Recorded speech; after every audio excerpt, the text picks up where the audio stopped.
Hello दोस्तों, कैसे हैं आप लोग। उम्मीद करते हैं अच्छे होंगे। दोस्तों, इस वीडियो में साइंस प्रैक्टिस सेट पेपर देखने वाले हैं।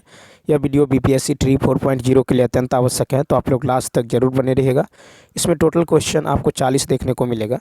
ठीक है, टोटल क्वेश्चन 40 देखने को मिलेगा, जो कि 40 अंक का होगा।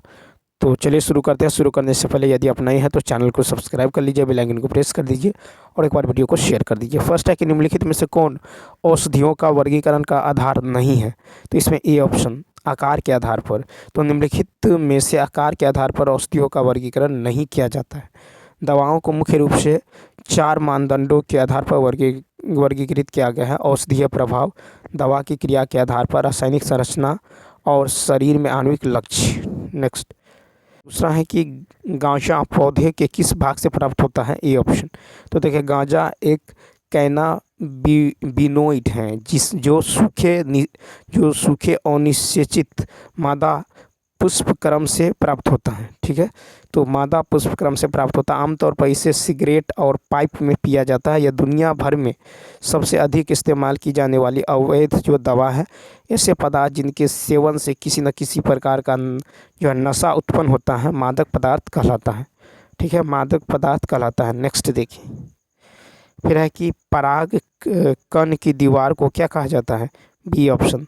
तो देखिए, पराग कण की दीवार को स्पोरोडर्म कहा जाता है। पराग कण नर युग्मक है। पराग कण के पास एक दीवार और सुरक्षात्मक आवरण होता है।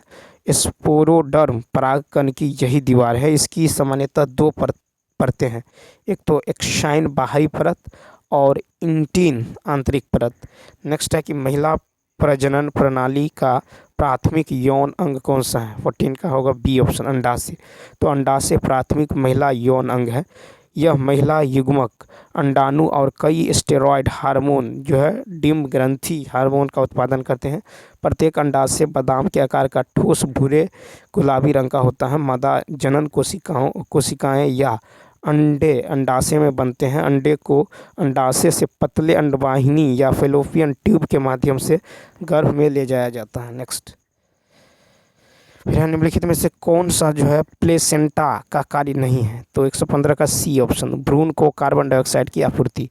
तो प्लेसेंटा का कार्य नहीं है भ्रूण को कार्बन डाइऑक्साइड की आपूर्ति करना। प्लेसेंटा मातृ तंत्र को भ्रूण तंत्र से जोड़ता है। यह भ्रूण के लिए पोषक तत्व प्रदान करता है। यह उन उत्सर्जी उत्पादों को भी हटा देता है जो उसके लिए हानिकारक होते हैं। यह ऑक्सीजन प्रदान करके और कार्बन डाइऑक्साइड को हटाकर गैसीय विनिमय में भी सहायता प्रदान करता है।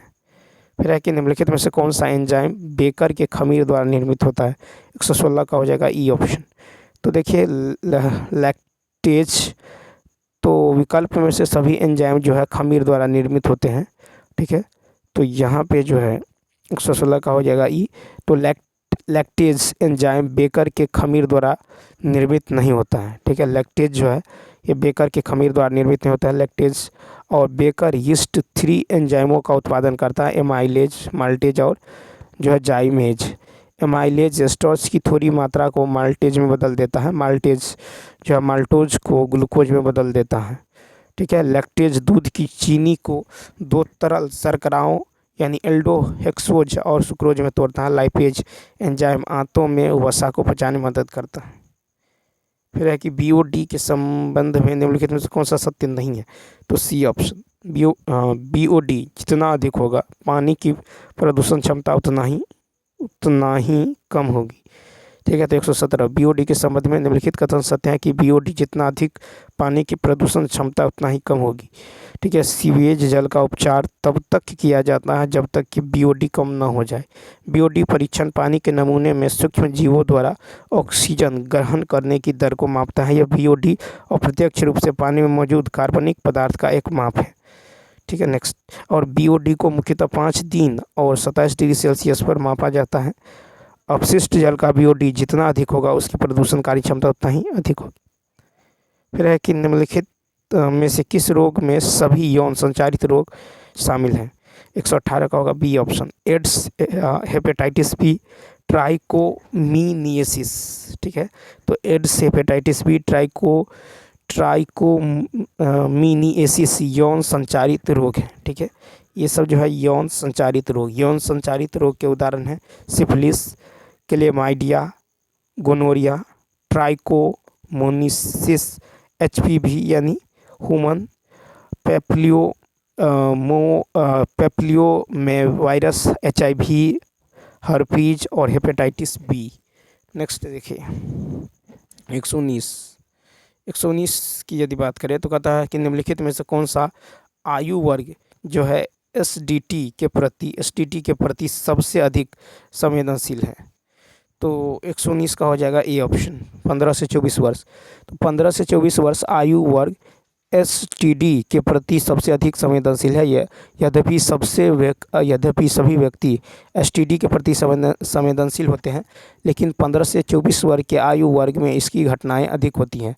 प्रजनन स्वास्थ्य देखभाल कार्यक्रमों के तहत इन बीमारियों की रोकथाम या शीघ्र पता लगाने और इलाज पर प्रमुखता से ध्यान दिया जाता है। 120 नंबर थी। 120 की यदि बात करें तो कहता है कि एक सामान्य यूकैरियोटिक कोशिकाओं का आकार क्या होता है। ए ऑप्शन 10 से 20। तो देखिए एक सामान्य यूकैरियोटिक कोशिका का आकार 10 से 20 माइक्रोमीटर होता है। ठीक है। प्रोकैरियोटिक कोशिकाएं आमतौर पर यूकैरियोटिक कोशिकाओं से छोटी होती हैं और अधिक तेज़ी से जो गुणन भी करती हैं। बैक्टीरिया, नीले हरे शैवाल, माइक्रोप्लाज्म और PLO प्रोकैरियोटिक कोशिकाओं के प्रकार हैं। प्रोकैरियोटिक का आकार 0.1 से 5 जो माइक्रोमीटर व्यास तक होता है। प्रोकैरियोटिक को सामान्य एकल कोशिका वाले सूक्ष्मजीव होते हैं। 121 है कि विस्थापित होने पर जो अस्थिर संतुलन के द्रव्यमान का केंद्र किस प्रकार हो जाता है। तो ए ऑप्शन निम्न हो जाता है। ठीक है। तो देखिए विस्थापित होने पर स्थिर संतुलन के द्रव्यमान का केंद्र निम्न हो जाता है। ठीक है। नेक्स्ट देखिए 122। फिर निम्नलिखित में से कौन सा सामान्य ठोस का वर्णन करता है। तो बी ऑप्शन असंपीड़ित। तो असंपीड़ित जो है सामान्य ठोस का वर्णन करता है। किसी ठोस में अंतराण्विक आकर्षण बल बहुत मजबूत होता है, इसे असंपीड्य बनाता है। ठीक है। कोई द्रव बिना शेयर स्ट्रेस का प्रवाह नहीं कर सकता है। ठीक है। तरल पदार्थ जो है अर्ध संपीड़ित होता है और द्रव किसी पदार्थ का वह गुण है जो प्रवाह कर सकता है। 123 चुंबक के उत्तरी ध्रुव को एक स्थिर ऋणावेशित चालक के निकट लाया जाता है, तो ध्रुवों पर उसके द्वारा अनुभव किया जाने वाला बल क्या है। तो 123 का होगा सी, शून्य। तो चुंबक के उत्तरी ध्रुव को एक स्थिर ऋणावेशित चालक के निकट लाया जाता है, ध्रुवों पर इसके द्वारा अनुभव किया जाने वाला बल शून्य है। नेक्स्ट फिर है कि क्लोरोप्लास्ट के भाग को पहचाने। तो 124 का यदि देखें तो 124 का हो जाएगा आपको। ठीक है। 123 का जो राइट आंसर हो जाएगा ये हो जाएगा 123 का सी ऑप्शन हो जाएगा शून्य। और 124 का देखिए 124 का हो जाएगा बी ऑप्शन, क्या हो जाएगा थैलेक्वाइड। ठीक है। थैलेक्वाइड। तो क्लोरोप्लास्ट जो है प्लास्टिड होते हैं जिनमें हरा वर्णक क्लोरोफिल होता है। ठीक है। तो चित्र में दिखाई गई जो है क्लोरोप्लास्ट की संरचना थैलेक्वाइड है, जो स्टोमा पर मौजूद है, जो एक दूसरे के ऊपरी खड़ी होती है। ठीक है। अब देखिए रंग के आधार पर लवक जो है 3 प्रकार के होते हैं। एक तो हरित लवक या क्लोरोप्लास्ट, दूसरा होता है वर्णी लवक या क्रोमोप्लास्ट, तीसरा होता है लवणी लवक या फिर ल्यूकोप्लास्ट। 125 कहता ऐसे यौगिक जिनकी रासायनिक प्रतिक्रियाशीलता समान होती हैं लेकिन संरचनाएं जो एक दूसरे की दर्पण छवियां होती हैं, उन्हें किसके रूप में जाना जाता है। तो 125 का सी यानी एनेंटिओमर्स। ठीक है। तो एनेंटिओमर्स कहा जाता है। ठीक है। तो ऐसे यौगिक जिनकी रासायनिक प्रतिक्रियाशीलता समान होती है लेकिन संरचनाएं जो एक दूसरे की दर्पण छवि होती है, उन्हें एनेंटिओमर्स के रूप में जाना जाता है। फिर है कि एंजाइम उत्प्रेरक से किस प्रकार भिन्न है। ये सी ऑप्शन। तो उत्प्रेरक उच्च तापमान और उच्च दबाव पर कुशल होते हैं। ठीक है। तो एंजाइम उत्प्रेरक से किस प्रकार भिन्न है। उत्प्रेरक उच्च तापमान और उच्च दबाव पर जो है कुशल होते हैं। 126 का सी। नेक्स्ट फिर है कि शुद्ध पदार्थों को किस प्रकार वर्गीकृत किया जाता है। तो शुद्ध पदार्थों को जो है सी ऑप्शन यानी तत्व और यौगिक मिलकर शुद्ध पदार्थ बनते हैं, क्योंकि उनकी संरचना जो है निश्चित होती है। ठीक है। तो शुद्ध पदार्थों को किस प्रकार वर्गीकृत किया है। तत्व यौगिक। नेक्स्ट फिर 128 है कि निम्नलिखित में से कौन सा कार्बनिक यौगिक का वर्गीकरण है। 128 का होगा ई ऑप्शन